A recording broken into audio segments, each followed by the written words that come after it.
मुरुम नगर परिषद निवडणूक 2025 प्रभाग आरक्षण सोडतीत आता नवी समीकरणे जुळणार। नगराध्यक्ष पदाच्या चुरशीत मोठी रंगत वाढणार ह्यात शंका नाही। मुरुम नगर परिषद सार्वत्रिक निवडणूक 2025च्या पार्श्वभूमीवर मुरुम नगर परिषदेची पहिल्यांदा प्रभाग रचना व नंतर नगराध्यक्ष पद आरक्षण सोडत जाहीर झाल्यानंतर बुधवारी तारीख 8 रोजी प्रभाग निहाय आरक्षण सोडत पार पडली। ही सोडत नगर परिषदेच्या सभागृहात उपविभागीय अधिकारी म्हणून असणारे प्राधिकृत अधिकारी संतोष राऊत यांच्या अध्यक्षतेखाली मुख्याधिकारी सचिन भुजबळ व कर निर्धारण अधिकारी श्रीराम नाडे यांच्या उपस्थितीत संपन्न झाली। मुरुम शहरात मागील झालेल्या निवडणुकीत 17 सदस्य संख्या होती, तर यंदा 10 प्रभागात 20 सदस्य संख्या असणार आहे। एका प्रभागात 2 नगरसेवक व जनतेतून निवडून येणारे नगराध्यक्ष अशी परिस्थिती असणार आहे। त्या अनुषंगाने झालेल्या प्रभाग आरक्षण सोडतीत अनेकांना मोठा धक्का बसला आहे। एकूण 20 सदस्य असलेल्या संख्यामध्ये स्थानिक स्वराज्य संस्थेच्या निवडणुकीत महिलांना 50% आरक्षण असल्याने 10 महिला सदस्य संख्या दिसून येतील, तर 10 पुरुष असतील। यामध्ये प्रभाग आरक्षण नुसार 7 खुला सर्वसाधारण, 5 जागा खुला महिलांसाठी, 5 जागा ओबीसींसाठी, तर 3 जागा अनुसूचित जातीसाठी राखीव करण्यात आले आहेत। त्यामध्ये आपण विश्लेषणात्मक पाहूयात। सर्वप्रथम पाहायचे झाल्यास ज्या 7 जागा खुला सर्वसाधारण आहेत, यामध्ये कोणत्याही जाती धर्माचे व महिला अथवा पुरुष उभे राहू शकतात। याशिवाय 5 जागा या महिलांसाठी खुल्या आहेत, यामध्ये कोणत्याही जाती धर्माच्या फक्त आणि फक्त महिलाच उभ्या राहू शकतात। तसेच ओबीसींच्या 5 जागांपैकी 2 जागी ओबीसी सर्वसाधारण म्हणजे ओबीसी मधूनच महिला अथवा पुरुष कुणीही उभे राहू शकते।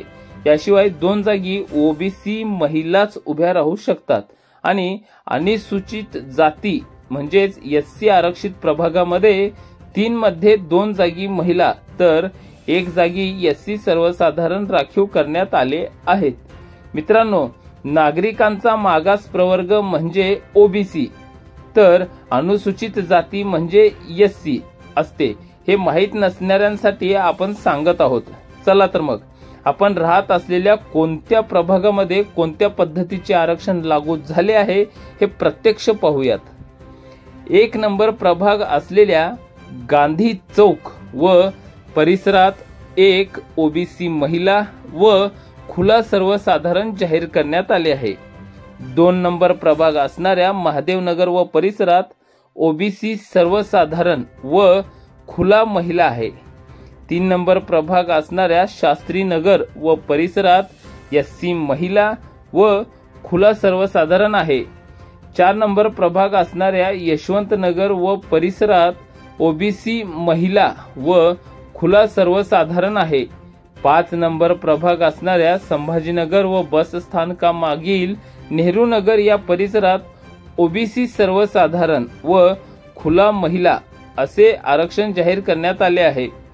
6 नंबर प्रभाग असणाऱ्या पोलीस स्टेशन जवळील नेहरू नगर व परिसरात एससी सर्वसाधारण व खुला महिला करिता जाहीर करण्यात आले आहे।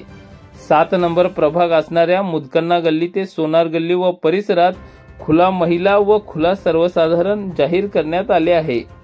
8 नंबर प्रभाग असणाऱ्या सुभाष चौक ते धनगर गल्ली व परिसरात ओबीसी महिला व खुला सर्वसाधारण आहे। 9 नंबर प्रभाग असणाऱ्या किसान चौक व परिसरात खुला महिला व खुला सर्वसाधारण जाहीर करण्यात आले आहे। शेवटचा प्रभाग असणाऱ्या खेडे गल्ली ते भीमनगर व परिसरात एससी महिला व खुला सर्वसाधारण करिता आरक्षण सोडत करण्यात आले आहे। प्रभागाच्या आरक्षण सोडती दरम्यान शहरातील विविध राजकीय पक्षांचे पदाधिकारी, सामाजिक संघटनांचे प्रतिनिधी व नागरिक मोठ्या संख्येने उपस्थित होते। मित्रहो, प्रभाग आरक्षण निश्चित झाल्यानंतर शहरात राजकीय चर्चांना मोठ्या प्रमाणात वेग आला आहे। अनेक इच्छुकांना आरक्षणामुळे अपेक्षित प्रभाग मिळाले नाहीत तर काहींच्या चेहऱ्यावर समाधानाचे हास्य फुलले आहे. आगामी निवडणुकीत कोण कुठून रिंगणात उतरणार, कोणती नवी आघाडी निर्माण करणार याकडे सर्वांचे लक्ष लागून राहिले आहे. अनेकांचा प्रभाव राखीव असल्याने नगराध्यक्ष पदासाठी मात्र यंदा चुरस तुफान वाढण्याची शक्यता असल्याचे राजकीय वर्तुळात स्पष्टपणे दिसून येत आहे. आरक्षण सोडतीनंतर मुरुमची राजकीय हवा अधिकच तापली असून पुढील काही दिवसात पक्ष बांधणी व उमेदवारांची समीकरणे रंगतील हे मात्र नक्की. सर्व लक्षात घेता नगराध्यक्ष पदासाठी मात्र मोठी चुरस निर्माण होऊ शकते हे सांगायची अजिबात गरज नाही. मुरुम शहर व परिसरातील सर्वच प्रकारच्या बातम्या पाहण्यासाठी आम्ही मुरुमकर यूट्यूब न्यूज पोर्टल व फेसबुक पेजला सबस्क्राईब फॉलो करून लाईक शेअर कमेंट करायला विसरू नका. धन्यवाद.